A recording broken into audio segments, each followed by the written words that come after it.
السلام علیکم۔ کہانی گھر میں خوش آمدید۔ کہانی گھر کے تمام ویورز سے ریکویسٹ ہے کہ میرے چینل کو سبسکرائب کریں اور میری کہانیوں کو لائک کریں۔ تو چلیں شروع کرتے ہیں ہم اپنی آج کی کہانی۔ میری آج کی کہانی کا نام ہے عادت بد۔ نرما، کام جلدی مکمل کرو اور انگلش گرامر پریکٹس بھی کر لو۔ سب بچے پڑھ کر اپنا ہوم ورک کر کے جا چکے اور اب لائٹ بھی جانے والی ہے۔ سمرا بیٹا جلدی آؤ، روٹی بنا دو، تمہارے ڈیڈی کو کھانا وقت پر چاہیے ہوتا ہے، ورنہ پھر ایک ہنگامہ ہوگا۔ آپ کام کرو، میں ابھی آئی کچن سے۔ سمرا تیزی سے کچن کی طرف چل پڑی۔ سالن دم پر لگا دیا، اب جلدی روٹی پکا لو، سمرا کی امی عرشیہ بیگم نے چہرے سے پسینہ صاف کرتے ہوئے کہا۔ اوہو، یہ لائٹ کو بھی ابھی جانا ہوتا ہے اور یہ کچن کا گیس لیمپ بھی خود کم جلتا ہے، جان زیادہ جلاتا ہے، اسے بھی ٹھیک کرائیں امی، سمرا نے مشورہ دیتے ہوئے شکوہ بھی کیا۔ ٹیچر پلیز، مجھے گھر جانا ہے، باقی کام گھر پر کر لوں گی۔ کیا ہوا نرما، تم اتنی گھبرائی ہوئی کیوں ہو؟ کیا بات ہے؟ ٹیچر لائٹ گئی تو کمرے میں بہت اندھیرا تھا، میں ڈر گئی تھی۔ اوہو، آج پھر ایمرجنسی لائٹ چارج نہیں ہوئی، اسی لیے تم شاید اندھیرے سے گھبرا گئی ہوگی۔ نہیں ٹیچر، مجھے یوں لگا جیسے کوئی بھیانک جانور تھا جو مجھے پکڑ رہا تھا۔ میں نے اپنے چہرے پر اس کی سانسوں کی گرمی کو محسوس کیا ہے، ابھی بھی اپنے جسم پر اس کے گندے وجود کا بوجھ محسوس ہو رہا ہے، نرما نے بے ترتیب سانسوں اور سہمے سہمے لہجے میں کہا۔ تم پاگل ہو، ابھی تو میں اس کمرے سے آئی ہوں، سب ٹھیک تھا، ڈیڈی برابر والے کمرے میں ہے اور ہمارے یہاں تو پالتو جانور بھی نہیں ہے، بھیانک جانور کہاں سے آ گیا؟ ٹیچر میں بالکل سچ کہہ رہی ہوں، اس نے مجھے پکڑا تو بالکل وہ جنگلی جانور جیسا تھا، یہ دیکھیں اس کا ناخن بھی مجھے چبھا ہے۔ نمرا اپنے بیان پر قائم تھی۔ تمہیں وہم ہوا ہے، شکر ہے لائٹ بھی آ گئی ہے، اب تم گھر چلی جاؤ۔ سمرا ذرا جلدی سے میرے کپڑے استری کرو، سمرا کے والد سرفراز نے سخت لہجے میں حکم دیا۔ نرما ٹیوشن نہیں آ رہی تھی، شاید اس روز وہ کچھ زیادہ ہی ڈر گئی ہے۔ ہاں مجھے یاد آیا، جب تم اسکول گئی ہوئی تھی تو نرما کی امی آئی تھیں، فیس بھی دے گئی ہیں اور اب ٹیوشن نہ بھیجنے کی اطلاع بھی دی گئی ہے۔ 9th کلاس کی اسٹوڈنٹ تھی، فیس بھی اچھی مل رہی تھی، لیکن یہ کیسا آصف ہے جو ٹیوشن سینٹر کی لڑکیوں کے پیچھے پڑ گیا ہے۔ اس سے پہلے بھی 4 لڑکیاں ٹیوشن سے جا چکی ہیں، اس مرتبہ تو کمیٹی کے پیسے بھی پورے نہیں ہوں گے اور آپا عشرت تو تاریخ سے پہلے ہی کمیٹی لینے آ جاتی ہیں۔ میں تو روزانہ تلاوت بھی کرتی ہوں، وظائف بھی پڑھتی ہوں، نہ معلوم یہ سب کیوں ہو رہا ہے۔ سمرا کے لہجے میں حیرت اور پریشانی تھی۔ یہ سب آصف کا سلسلہ ہے، میں خالہ شمسا کی طرف جاؤں گی، وہ مجھے کسی اچھے عامل کے پاس لے جائیں گی، اس سے ہی یہ مسئلہ حل ہوگا۔ رہنے دیں امی، پہلے بھی وہ ڈیڈی کے دوسری شادی روکنے کے لیے بھی عامل صاحب کے پاس آپ کو لے گئی تھیں اور پھر ہوا کچھ بھی نہیں تھا۔ ڈیڈی کی دوسری شادی بھی ہوگی۔ مہوش نے عرشیہ بیگم کو عامل صاحب کے پاس جانے سے روکنے کے لیے کہا۔ تم خاموش رہو مہوش، امی عامل صاحب کے پاس آپ ضرور جائیں، یہ کام جلد ہی ہونا چاہیے، ایسا نہ ہو کہ ساری لڑکیاں ٹیوشن چھوڑ دیں اور ہمیں چھوٹی چھوٹی ضروریات کے لیے پریشان ہونا پڑے، کیونکہ ڈیڈی تو لگا بندہ خرچ دے کر فارغ ہو جاتے ہیں۔ مہوش اور میں اسکول اور ٹیوشنز پڑھا کر ہی اپنی تعلیم دوسری ضروریات پوری کرتے ہیں۔ شہیر بھی ابھی پڑھ رہا ہے، جب اپنے پیروں پر کھڑا ہوگا تو کچھ آسانی ہوگی۔ چھوڑو بیٹا، جان مت جلاؤ، اللہ بہتر کرے گا۔ جان تو جلے گی نا امی، جب ڈیڈی اپنی نئی نویلی بیگم کو بڑے بڑے مالز اور شاپنگ کروائیں گے اور میری فرینڈز کولیگز مجھے یہ سب کچھ بتائیں گی۔ نہ جانے نئی بیگم کے شوق پورے کرنے کے لیے پیسے کہاں سے لاتے ہیں۔ شہید کی ایڈمیشن فی کے لیے صاف انکار کر دیا۔ آہستہ بولو، ابھی وہ اپنے کمرے میں ہیں، اگر انہوں نے سن لیا تو ایک ہنگامہ کھڑا کر دیں گے اور سارا محلہ ان کی گالیاں اور شور شرابے سنے گا۔ مجھے تو اس بے عزتی کا خوف پریشان رکھتا ہے۔ تم دونوں بہنوں کی خیر سے شادی ہو جائے اور اپنے اپنے گھروں میں آباد ہو جاؤ تو میری زندگی آسان ہو جائے گی۔ اور پھر عاملوں کے عملیات اور عمل کی کاٹ پلٹ کی بھرمار شروع ہو گئی۔ امی، اگر بتی کی خوشبو اور مختلف دھنیوں کی مہک سے اب یہ گھر نہیں کسی عامل بابا کا آستانہ لگنے لگا ہے، ان مرغیوں اور بکریوں کی سریوں کے عمل سے کچھ نہیں ہوگا۔ اب بھی لڑکیاں لائٹ جانے کے بعد اسی طرح ڈر جاتی ہیں اور ایمرجنسی لائٹ بھی بار بار خراب ہو رہی ہے، گیس لیمپ کی مینٹل جھڑنے لگے ہیں۔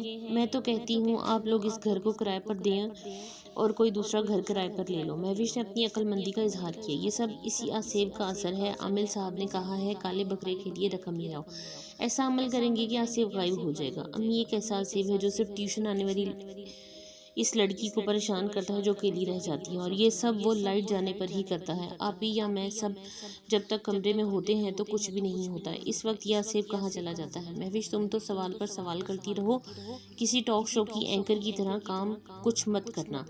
چلو جاؤ کچن کی صفائی کرو۔ عرشیہ بیگم نے مہوش کے سوالات سے گھبرا کر اسے ڈانٹ دیا۔ امی نوشی آج پڑھنے نہیں آئے گی، اسے کچھ کام ہے۔ مجھے اسکول کے کام کے سلسلے میں پرنسپل صاحبہ کے گھر جانا ہے۔ ہم سب ٹیچرز وہاں سے تقریباً 2 سے 3 گھنٹے میں فارغ ہوں گے۔ ٹھیک ہے تم جاؤ، اور ہاں یوں کرو مہوش کو واپسی پر کوچنگ سینٹر سے لے آنا۔ ٹھیک ہے امی میں لے آؤں گی، اسے میں سمرہ کے کمرے کی صفائی کر کے فرنیچر کی سیٹنگ اور پردے وغیرہ بدل دیتی ہوں۔ بک شیلف بھی بہت بے ترتیب ہے، اسے بھی ٹھیک کرنا ہوگا۔ شکر ہے ہمارے شوہر محترم اسد بیگ صاحب محو خواب ہیں، میں یہ تمام کام آسانی سے کر سکوں گی، ورنہ صاحب بہادر کا چائے ناشتہ اور کھانا چلتا رہتا ہے اور یوں ہی وقت گزر جاتا ہے۔ عرشیہ بیگم خود کلامی کرتے ہوئے کمرے کی جھاڑ پونچھ کرنے لگی اور یہ سب کام کرتے کرتے شام کے دھندلکے میں رات کی سیاہی گھلنے لگی۔ عرشیہ بیگم نے کام ختم کر کے شاور لیا، لائٹ پنک کلر کا ایمبرائڈری والا سوٹ پہنا، بہت لائٹ سا میک اپ کیا، اپنا پسندیدہ پرفیوم لگایا، کمرے میں بیٹھ کر کتابوں کی ورق گردانی کرنے لگی۔ اوہو پھر لائٹ چلی گئی، یہ ایمرجنسی لائٹ بھی شاید چارج نہیں ہوئی، اتنی دیر کے لیے تو لائٹ جاتی ہے، چارجنگ بھی کیا خاک ہوگی۔ چھوڑو مجھے کون ہو۔ عرشیہ پر کسی اندیکھے وجود کا دباؤ بڑھتا جا رہا تھا، اس کا منہ انتہائی سختی سے دبایا گیا تھا اور اسے سانس لینا بھی دشوار ہو رہا تھا، اس کا جسم نامعلوم بوجھ تلے دبا جا رہا تھا، کلائیوں پر بھی مضبوط گرفت سے تکلیف بڑھ رہی تھی، اسے یوں لگ رہا تھا کہ سارا وجود بے جان ہوتا جا رہا ہے اور خلاف معمول لائٹ آ گئی۔ تیز روشنی سے گھبرا کر وہ سایہ سے چھوڑ کر دور کھڑا تھا۔ عرشیہ کی آنکھیں اس کے چہرے پر ٹھہری ہوئی تھیں، اسے اپنی آنکھوں پر یقین نہیں آ رہا تھا کہ جو کچھ وہ دیکھ رہی ہے وہ سچ ہے۔ تو وہ تم ہو، مجھے نہیں معلوم تھا کہ تم اپنی خوشی اور نفسیاتی خواہش کے پیچھے دوڑتے دوڑتے اس قدر پستی میں جا گرو گے۔ تمہارا یہ بدنما چہرہ تمہاری بیٹیوں پر ظاہر ہو جاتا تو کہاں یہ منہ لے کر جاتے۔ شکر ہے اس اندھیرے کی سیاہ چادر نے تمہاری بری حرکتوں کو پردہ رکھ لی اور محلے میں رسوائی سے بچ گئے۔ میں دعا کرتی ہوں کہ خدا تمہیں اس اندھیرے کی چادر میں گم کر دے۔ اسد صاحب کے منہ تو جیسے زبان ہی نہیں تھی اور اسد صاحب بیرونی دروازے سے باہر نکل گئے اور عرشیہ صدمے کی کیفیت میں فرش پر بیٹھی چلی گئی۔ کچھ عرصے بعد صبح کا تازہ اخبار میری ٹیبل پر پڑا تھا۔ آج مس سمرہ کو اسکول سے چھٹی کرتے چوتھا دن تھا۔ میں نے تہیہ کر لیا تھا کہ آج آدھی چھٹی کر کے سمرہ کے ہاں ضرور چکر لگاؤں گی۔ ان کی والدہ عرشیہ بیگم کی بے وقت موت ہی اس خاندان کے لیے سب سے بڑا دھچکا تھی۔ بھلا کس طرح یہ خلا پر ہو سکتا تھا، مگر خیر خدا اس کے باپ کو زندگی دے۔ اسد صاحب بہت اچھے انسان تھے، سمرہ سے یہی سنا تھا۔ دروازے پر بیل بجانے پر کچھ توقف کے بعد دروازہ کھلا تھا اور میرے سامنے جو سمرہ تھی وہ کئی بار مجھے ذہن پر زور ڈالنے پر ماننا ہی پڑا کہ وہ سمرہ ہی تھی، مگر ان 4 روز میں ایسا کیا ہوا کہ تتلی جیسی لڑکی کے رنگ ہی دھل گئے۔ آج ہے مس حمیرہ، میں اس کی سنگت میں ڈرائنگ روم نما کمرے میں آ گئی۔ کیا ہوا ہے سمرہ، یہ کیسی حالت بنائی ہوئی ہے تم نے؟ میری بات سنتے ہی اچانک سمرہ پھوٹ پھوٹ کر رونے لگی۔ بتاؤ نا کیا ہوا ہے بھئی، کچھ باتیں شیئر نہیں کی جا سکتی حمیرہ جی؟ اس کا سونا سا انداز جس نے مجھے اس کے قریب کیا تھا، مجھے اس کی کریت پر مجبور کیا گیا۔ اگر تم مجھے غیر سمجھتی ہو تو ایز یو وش، لیکن یار انسان کو ایک کاندھا ہمیشہ اپنے پاس رکھنا چاہیے جس پر سر رکھ کر وہ اپنا دکھ دور کر سکے۔ میں تمہیں مجبور نہیں کر رہی ہوں، اگر اپنا سمجھتی ہو تو بتاؤ۔ یہ تمہاری حالت مجھے طبیعت کی خرابی والی نہیں لگ رہی، بلکہ بات بہت بڑی ہے جو تمہاری ناتواں جان سہ نہیں پائی ہے۔ اب تک میرے ذہن میں صرف یہی تھا کہ شاید اس کی شادی کسی انچاہے بندے سے طے کر دی گئی ہے اور وہ اپنوں پر قربان ہونے کے دکھ سے دوچار ہے۔ وعدہ کریں حمیرہ جی، آپ میری بات سن کر اسے اپنے دل کی زمین میں دفن کر دیں گی۔ وعدہ کریں۔ اس نے میرے ہاتھ تھام لیے اور میں نے بھی کوشش کی اس کے ٹھنڈے یخ ہاتھوں کو اپنی تسلی کی گرمائش دے سکوں۔ حمیرہ جی، سیچرڈے نائٹ کو ایک طوفان آیا تھا، میرے کمرے میں ایک درندہ گھس آیا اور حمیرہ جی میں اپنے باپ کے ہاتھوں برباد ہو گئی۔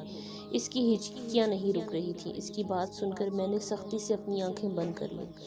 اف میرے خدا، یہ کیسا اندھیر ہے مالک، ایک بیٹی اپنے باپ پر بھی بھروسہ نہیں کر پائے گی۔ سوالوں کے ترمرے میرے ذہن کی اسکرین کو اپنے حصار میں لے رہے تھے، مجھے کچھ نہ سوجھا۔ میں نے سمرہ کو گلے لگا لیا اور خود پھوٹ پھوٹ کر رونے لگی۔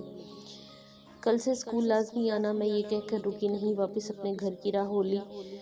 میں اس کے باپ اسد صاحب کے آنے سے پہلے ہی وہاں سے چلی جانا چاہتی تھی۔